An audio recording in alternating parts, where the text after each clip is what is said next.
మన ప్రభువును రక్షకుడైన యేసుక్రీస్తు నామమున మీ అందరికీ నా హృదయపూర్వక వందనాలు. ఈ వీడియోలో తన పొరపాట్లను కనుగొనగల వాడెవడు అనే విషయాలు తెలియపరుస్తున్నాను. తన పొరపాట్లు కనుగొనగల వాడెవడు? నేను రహస్యంగా చేసిన తప్పులు క్షమించి నన్ను నిర్దోషిగా తీర్చుము. కీర్తనలు 19:12.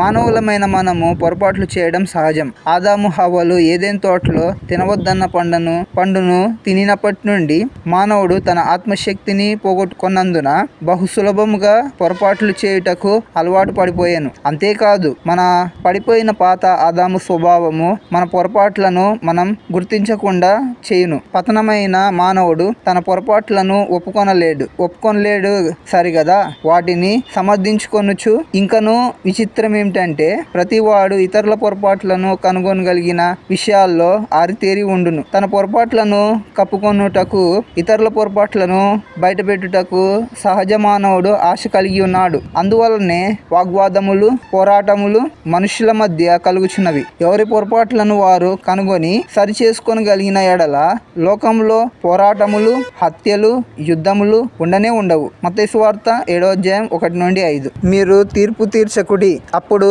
మిమ్మును గూర్చి తీర్పు తీర్చబడదు. మీరు తీర్చు తీర్పు చొప్పుననే మిమ్మును గూర్చియు తీర్పు తీర్చబడును. మీరు కొలుచు కొలత చొప్పుననే మీకును కొలవబడును. నీ కంటిలోనున్న దూలము నెంచక నీ సహోదరుని కంటిలోనున్న నలుసును చూచుట ఎలా? నీ కంటిలో దూలముండగా నీవు నీ సహోదరుని చూచి నీ కంటిలోనున్న నలుసును తీసివేయనిమ్మని చెప్పనేలా? వేషధారి, మొదటి నీ కంటిలోనున్న దూలమును తీసివేసుకొనుము, అప్పుడు నీ సహోదరుని కంటిలోనున్న నలుసును తీసివేయుటకు నీకు తేటగా కనపడును. తన పొరపాటును కనుగొనగలిగిన వాడెవడు అని దావీదు దేవుని సన్నిధిలో ప్రశ్నించుకొంచున్నాడు.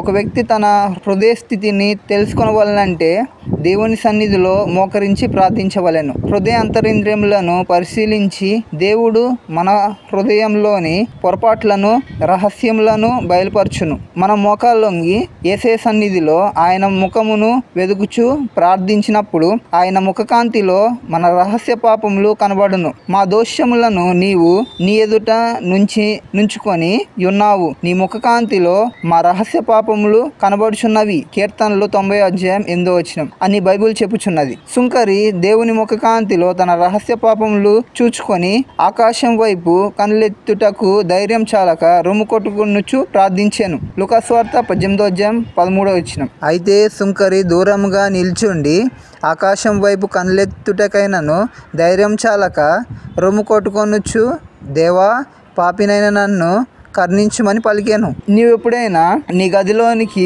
వెళ్ళి ఒంటరిగా ప్రార్థించావా? నీ అంతరంగంలోని రహస్య పాపములు ఒప్పుకొని విడిచిపెట్టావా? లేనిచో ఈరోజే ప్రార్థించు. తన పొరపాట్లను కనుగొనగలిగిన వాడెవడు? దేవుని ఆత్మచే ప్రేరేపించి రాయబడిన దేవుని వాక్యము మన హృదయ స్థితిని బయలుపరచగలదు. కనుక తన పొరపాట్లను కనుగొనగలిగిన వాడు దేవుని వాక్యమును పఠించవలెను. దేవుని వాక్యమును చదువుచున్నప్పుడు దేవుడు మన హృదయ స్థితిని బయలుపరచును. మన హృదయంలోని పొరపాట్లను, బలహీనతలను మనము గుర్తించగలము. దావీదు జీవితంలో ఎన్నో పొరపాట్లు, బలహీనతలు ఉండినప్పటికీ అతనిలోని ప్రత్యేకత, అతడు ధర్మశాస్త్రమును ప్రేమించి ధ్యానించేవాడుగాను, దేవుని సన్నిధిలో ప్రార్థించి మొరపెట్టేవాడుగాను ఉన్నందున తన పొరపాట్ల నుండి, పాపముల నుండి ఎప్పటికప్పుడు క్షమాపణ పొందుచూ ఉండేను. నీ పొరపాట్లను నీవు కనుగొనగలుగుచున్నావా? లేక ఇతరుల పొరపాట్లను కనుగొనుటలో ఆసక్తి కలిగి ఉన్నావా? నేను ఇతరులలోని తప్పులు పట్టుకొనుటలో ప్రయాసపడినందున ప్రయాసపడినంత కాలము నా హృదయము అంతకంతకు చెడిపోయెను అని డిఎల్ మోడీ అనే భక్తుడు అన్నాడు. కాబట్టి మన హృదయంలోని పొరపాట్లను మనం కనుగొనటానికి ఆసక్తి కలిగి ఇతరుల పొరపాట్లను క్షమించుటకు శ్రద్ధ కలిగి ఉందాము. దేవుడు మిమ్మల్ని దీవించునుగాక. ఆమేన్.